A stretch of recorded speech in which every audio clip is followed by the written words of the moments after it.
Honda has always been the safe choice, the outboard you buy when you want zero surprises. But if you own or are eyeing a Honda between 90 and 250 horsepower, 2026 is the year that can quietly wreck your resale or make your next repower a bargain.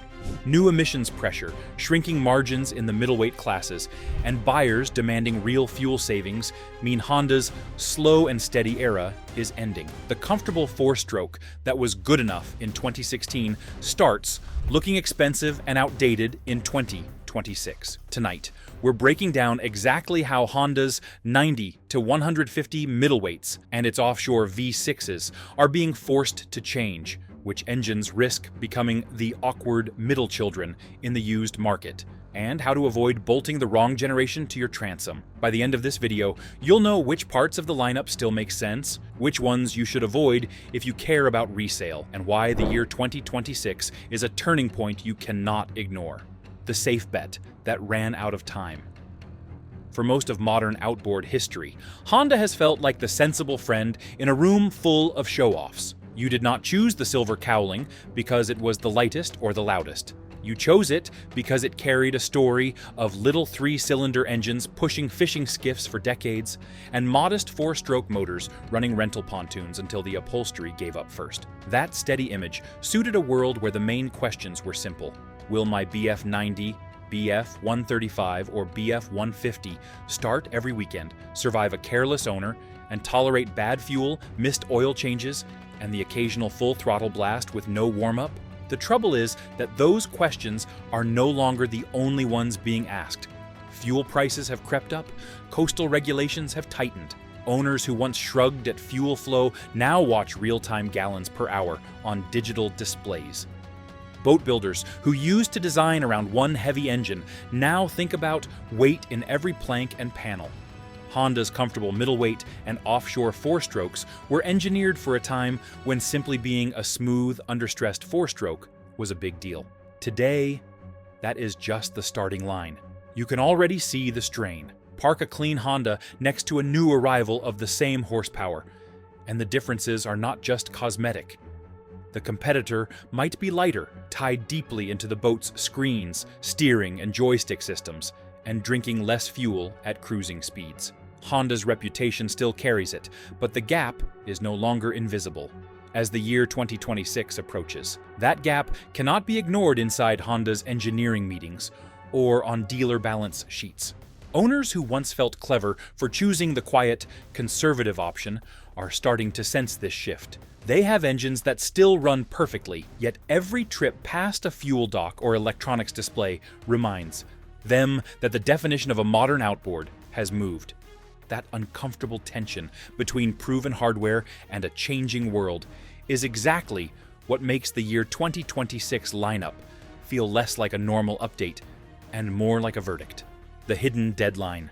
In the year 2026, on paper, the year change from 2025 to 2026 is just a digit on a build plate. Inside the industry, it behaves more like a quiet deadline.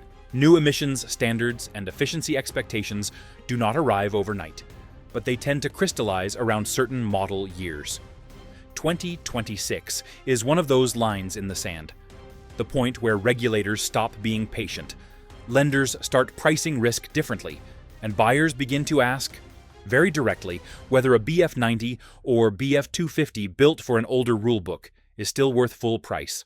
Honda is in an odd position here. It already sells the idea of cleaner, thriftier four-stroke power. That sales pitch worked beautifully when the comparison was smoky two-strokes and clattering early diesel conversions. When every brand now runs clean, four-strokes with tight fuel mapping, being less dirty than a carbureted two-stroke is not much of a headline. So, Honda faces a choice. It can slide gently into being the brand you buy when you care more about past stories than present numbers. Or it can treat the year 2026 as a line where it has to prove, again in hard figures, that its engines deserve space on new transoms. That is why so many conversations about Honda's future circle that date, even if nobody puts it on a poster. After that point, four-stroke outboards that do not show clear gains in real-world efficiency and integration are not just mildly outdated. They become harder to insure, harder to finance, and much harder to justify when a buyer pulls out a spreadsheet. If Honda leans into that pressure, the year 2026 lineup could be the moment where the brand quietly jumps a generation. If it does not, the same date could be remembered as the year Honda began slipping from first choice to safe compromise. Inside the company, that is not an abstract worry. Engineers, compliance staff, and sales teams have all watched what happened to manufacturers in other industries that treated tightening standards as a distant problem. Some brands survived by rushing out hurried fixes, others quietly faded from serious buyers lists. Honda has the advantage of seeing those examples in advance. The question is whether it uses the year 2026 to act early, or to test how much loyalty really remains. If this is already changing how you think about Honda on your transom, hit subscribe so you do not miss what comes next from any of the brands. The middleweight workhorses that must evolve, the engines, between roughly 90 and 150 horsepower, are not glamorous, but they are everywhere. They push family pontoons, small center consoles, ski boats, work boats, and rental rigs. They are asked to idle all day, then haul full crews on short notice. If you are running a BF90, BF115, BF135, or BF150 today, this is your neighborhood. Honda's take on that class has always been predictable. Generous displacement for the rating, respectable but not extreme power per liter, and blocks that feel closer to small car engines than to highly stressed racing machines. It has been a philosophy built around forgiveness. For a long time, it worked. Owners were happy to accept a little extra weight and a slightly softer punch in exchange for engines that tolerated neglect and bad habits. In many marinas, a silver middleweight Honda became code for an owner who values longevity over fashion. That attitude is beginning to crack. When fuel receipts start to match mortgage payments, suddenly the gallons per hour at 4,000 revolutions per minute become more than trivia. When a neighbor's similar boat runs an obviously lighter engine that pops onto plane more easily and shows better range on the same tank, people notice. When a new helm with digital throttle and shift feels like a car, the old mechanical cables begin to feel clumsy. The cause of this gap is no mystery. Honda chose, again and again, to prioritize proven architecture over rapid change in the middleweights. Other brands gambled on lighter castings, more aggressive fuel and ignition strategies, and tight integration with helm electronics. The year 2026 lineup is Honda's chance to reset that balance. A believable evolution would not be a thin-skinned, temperamental supermotor. It would be a middleweight family that trims real weight from brackets and midsections, refines fuel maps at actual cruising speeds, and treats digital controls as standard equipment rather than fancy extras. If Honda delivers that kind of step, the quiet workhorses many people barely notice today could become the smartest buys of the next decade. If it falls short, those engines risk becoming the ones future buyers scroll past, hunting instead for anything built after the rule change. Offshore, power, and the control system gap. Middleweights carry the crowds, but offshore engines carry the bragging rights. Walk around serious fishing docks, and you will see what Honda is really up against in the higher horsepower ranges. Big center consoles and express boats now leave the factory with power plants that are not just engines. They are parts of integrated control systems. Steering is no longer just a hydraulic ram. It is quietly assisted, electronically aware, and sometimes tucked inside the engine's midsection. Throttle and shift are digital signals instead of cables, and the engines speak a common language with giant glass helm screens that show everything from fuel burn to engine trim to weather overlays. Honda's larger six-cylinder outboards have long had something simple but powerful in their favor. They are based on robust, naturally aspirated architecture that commercial operators and charter captains respect. These engines may not set acceleration records, but they earn trust. The problem is that offshore buyers in the upper price bands are no longer buying trust alone. They are buying experiences. They want joystick docking, automatic station keeping, seamless integration with autopilots, and multi-function displays.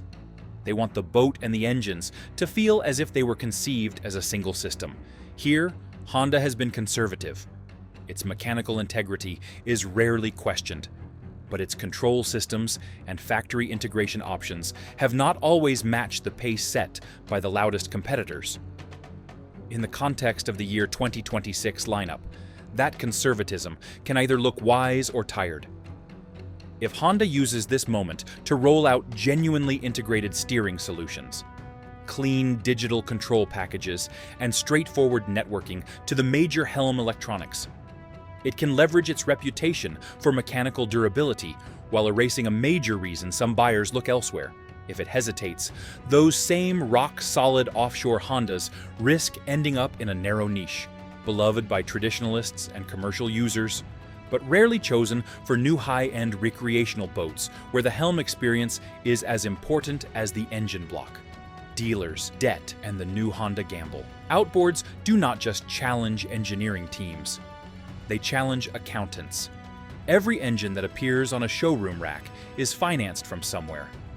Dealers rely on lines of credit and floor plan arrangements that quietly punish them for guessing wrong about which models will sell quickly and which will sit through too many seasons. Honda's steady, slow-changing lineup has historically been a comfort in that environment. A dealer could stock a deep row of familiar middleweight and offshore Hondas without worrying that a sudden radical redesign would make last year's engines look ancient. That comfort is eroding. Dealer principals can read the same market currents that Honda sees. They understand that emissions expectations are tightening. They see customers asking about fuel burn and digital controls in ways they did not a decade ago. They hear rumors and hints about next-generation engines, and they look at their racks of current stock with mixed feelings. If they load up now on engines engineered under the pre-2026 assumptions, and Honda brings out significantly more efficient, better integrated replacements, they will have to discount hard just to move the older units. Boats rigged with those engines will feel and be priced like interim products. If they hold back and the 2026 lineup ends up being cautious, they might discover they wasted potential sales seasons waiting for a wave that never broke. That is why Honda's internal decisions here are more than technical. They amount to a gamble taken on behalf of hundreds of small businesses that hang the Honda flag. Quick question. At your local dealer, are you seeing racks of unsold silver Hondas? Or are they still moving fast? Drop what you're seeing in the comments, because the ground truth at your marina says more than any press release. A bold, well-executed 2026 lineup could give dealers exactly what they need. A credible reason to call customers, talk about real improvements, and move both new sales and trade-ins. A weak or timid one could quietly shift the brand into the category of engines that dealers stock because they always have, not because they truly want to. Electric shadows over the docks. There is another development that rarely gets top billing in outboard discussions, but it is increasingly hard to ignore. Electric and hybrid propulsion has crept in around the edges of the boating world. Small electric outboards hum around quiet lakes. Hybrid drive systems slip boats into marinas on silent power. None of this threatens a heavy offshore rig today, but the direction of travel is clear.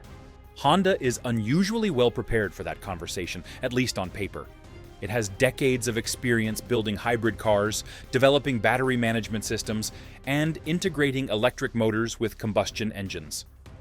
The company understands the compromises between weight, range, and performance better than most. What it has not done yet is make a loud, sustained marine statement with that knowledge. The year 2026 lineup may not be the moment where Honda unveils a full range of high-power electric outboards. That would be a stretch. But it could easily be the moment where you start to see serious hints at a longer strategy. That might look like a compact electric or hybrid assist option for small boats on regulated waters, sold through existing Honda marine dealers with proper parts and service support.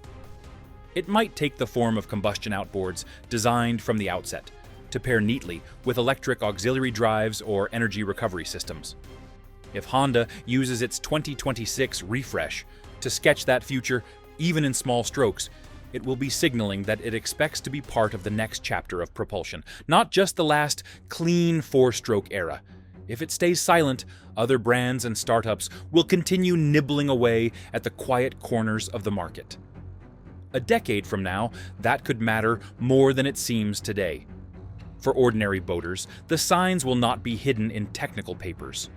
They will show up as quiet little product launches at winter boat shows, Demo days where a salesman offers you a chance to glide away from the dock on electric power, or updated brochures that suddenly devote whole pages to kilowatt hours and charging times.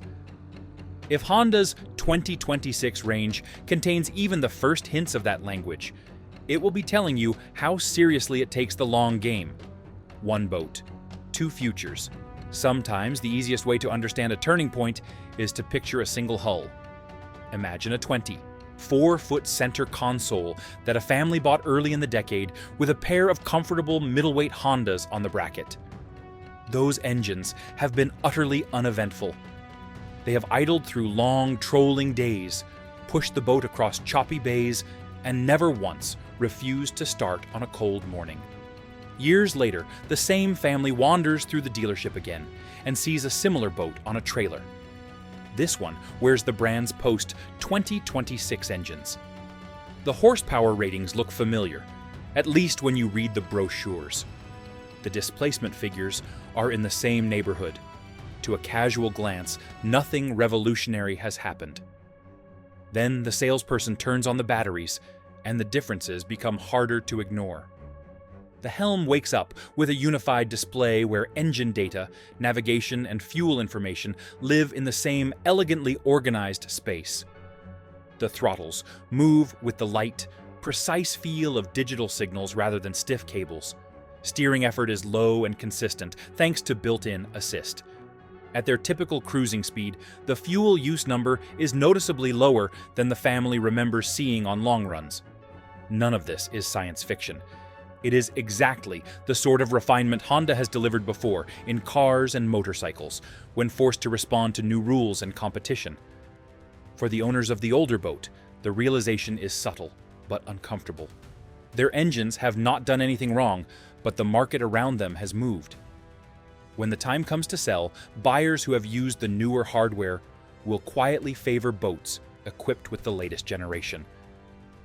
That is what it means for the year 2026 lineup to create two futures for the same hull, one where the engines are seen as part of the modern era, and one where they are respected, but clearly from before the line was drawn. For brokers and dealers, that split becomes very real. They will have craft that are nearly identical in hull and layout, yet one will trigger immediate interest because the engines match what buyers have seen in recent marketing, while the other draws polite compliments and then a quiet exit from serious shoppers. The metal on the transom has always mattered, but around the year 2026, it becomes the detail that can decide whether a listing moves in weeks or lingers for seasons. If that is the kind of surprise you would not want to discover when you go to sell your own boat, drop a like, so I know you are watching this as closely as I am. How this shifts resale and risk. Resale values are where marketing stories meet reality. For years, selling a used Honda-powered boat was straightforward. You pointed to the maintenance records, perhaps said a few words about the brand's reputation, and trusted that there would always be buyers looking for a solid four-stroke with a familiar name. A sharper regulatory and technological divide changes that landscape.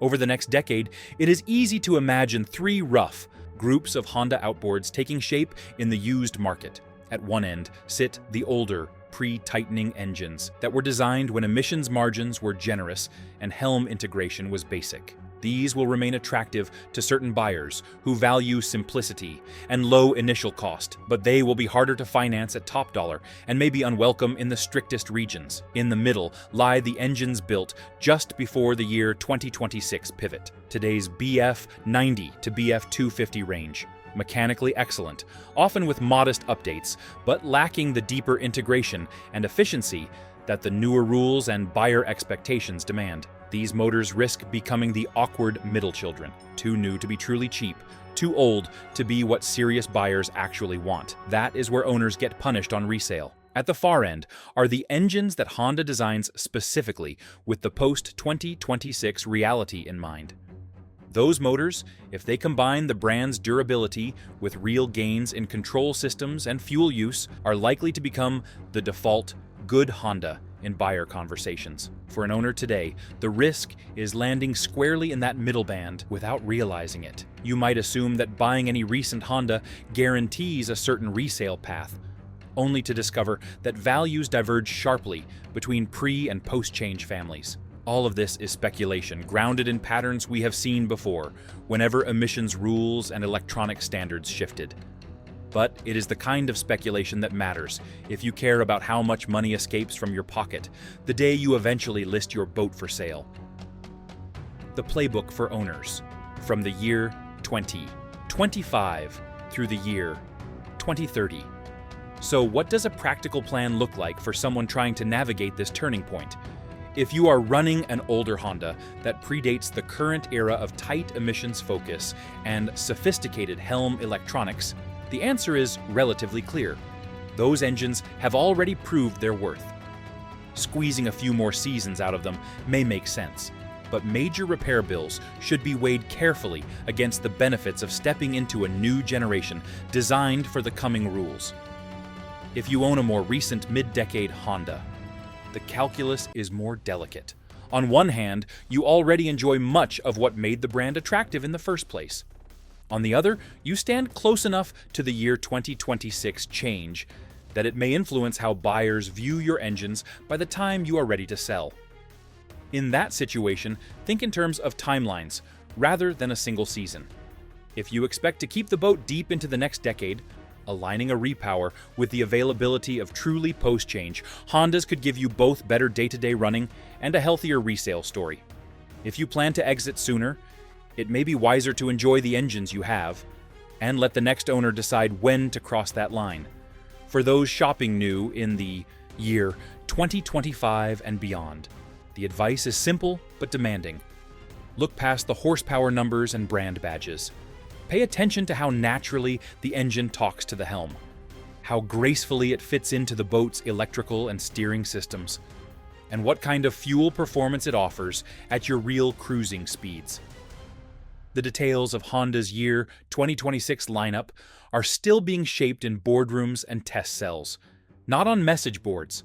But the forces pressing on that lineup are visible right now. Owners who pay attention to those forces, rather than only to decals and reputations, will be the ones whose boats feel prepared for the waters of the year 2030, not stuck defending the choices of the year 2020. Honda's at a familiar crossroads. One path sticks to the quiet, reliable engines that made their name, steady, conservative, and slowly fading into the background. The other pushes toward smarter combustion, cleaner performance, and fuel efficiency without losing the dependability people trust. So, would you run one of these 2026 Hondas after everything you have just heard? Or would you rather squeeze a few more seasons out of what is already bolted to your transom and let the first wave of buyers test the new generation for you? Let me know in the comments. And if this helped you see the outboard world a little clearer, hit subscribe. Because next week we are diving into why American outboards might actually be better and cheaper than Japanese ones. You will not want to miss that episode.